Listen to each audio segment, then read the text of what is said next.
बिस्मिल्लाहिर्रहमानिर्रहीम। अस्सलाम वालेकुम, मैं हूँ आपकी शेफ़ रुबीना। क्या हाल है आपका? आज मैं लेके आई हूँ आपके लिए बहुत ही ज़बरदस्त किस्म की रेसिपी जो है मटन यखनी, जो कि सर्दियों के मौसम में बहुत ही मुफीद और कारआमद रेसिपी है। मेरी आपसे हम्बल रिक्वेस्ट है, अगर आप मेरे चैनल पे नए आए हैं तो मेरे चैनल को जल्दी जल्दी कर ले सब्सक्राइब। तो फिर देर किस बात की, वीडियो को शुरू करते हैं। मौसम चेंज हो रहा है, गर्मियां जा रही हैं, सर्दियां आ रही हैं। इन बदलती हुई तब्दीलियों की वजह से बहुत ज्यादा नज़ला, जुकाम, खांसी, गला खराब, सीने की जकड़न, हर दूसरा बंदा इसमें मुब्तला है। इन सब का हल मैं आपको आज बताऊंगी मटन यखनी में। आप चिकन की यखनी भी बना सकते हैं, लेकिन मैं आपको रिकमेंड करूंगी कि आपने मटन की यखनी बनानी है और उसमें आपने कोशिश करनी है कि हड्डी वाली बोटी लेनी है। हड्डी हो, मैंने 1 किलो के करीब गोश्त लिया है और इसमें इस तरह ये हड्डी वाली ऐड किया है, क्योंकि हड्डियों का जो सूप होता है ये बहुत ही ताकतवर होता है। और इसके साथ साथ जो हम इसमें मसाले ऐड करेंगे वो ये हैं। इसमें हम ऐड करेंगे सौंफ, ये भी बहुत अच्छी है हमारी नज़ला, जुकाम, खांसी के लिए। काली मिर्च 10 से 12 दाने हैं, ½ टीस्पून के करीब है। 1 चम्मच जीरा है, 4 से 5 छोटी इलायचियां हैं, 5 से 7 लौंग है, 2 बड़ी इलायचियां हैं, ये हम इसमें ऐड करेंगे। तो साथ में हम इसमें नमक ऐड करेंगे और आधा चम्मच हल्दी का ऐड करेंगे। हल्दी जो है हमारी कुव्वत मदाफत को बढ़ाती है, ये भी वो हमारे लिए बहुत जरूरी है। तो ये हम मसाले ऐड करेंगे। साथ ही हम इसमें ऐड करेंगे एक दरमियाने साइज का प्याज ऐड करेंगे, थोड़ा सा अदरक और 7 से 8 कलियां लहसुन की ये ऐड करेंगे।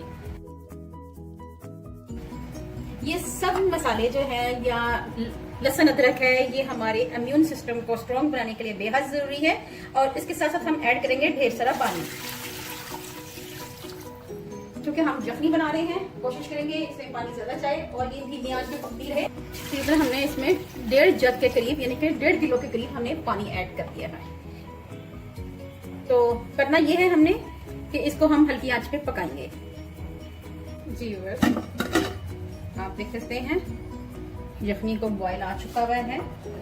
हमने इसमें दालचीनी नहीं ऐड की थी, अब हम इसमें 2 से 3 दालचीनी के टुकड़े ऐड करेंगे।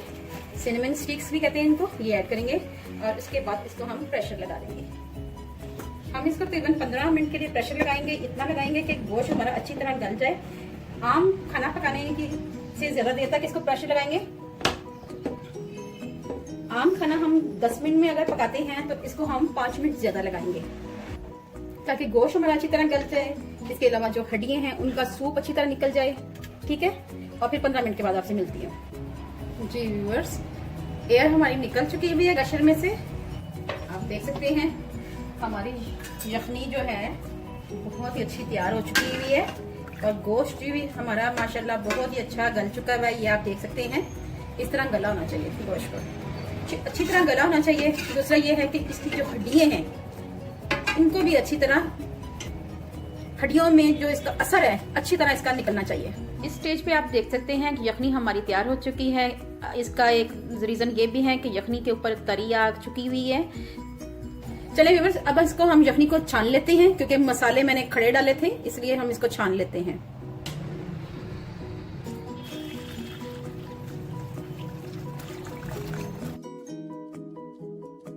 यखनी का कलर देखें कितना अच्छा आया है। ये कलर जो है हल्दी की वजह से है। हल्दी हमारी बॉडी के लिए एंटीबायोटिक का काम करती है। सर्दियों में खास तौर पे आप सर्व करेंगे यखनी को गोश्त के साथ। अगर आप चाहें तो यखनी के साथ गोश्त भी शामिल कर सकते हैं और इसमें नमक कम या ज्यादा कर सकते हैं, क्योंकि आजकल जो नज़ला, जुकाम, खांसी, गला खराब हो रहा है उसके लिए ये यखनी बहुत ज्यादा मुफीद है। और ये एक एंटीबायोटिक है कि इधर उधर की दवाइयां लेने के बजाय हमें इस तरह के टोटकों को आजमाना चाहिए।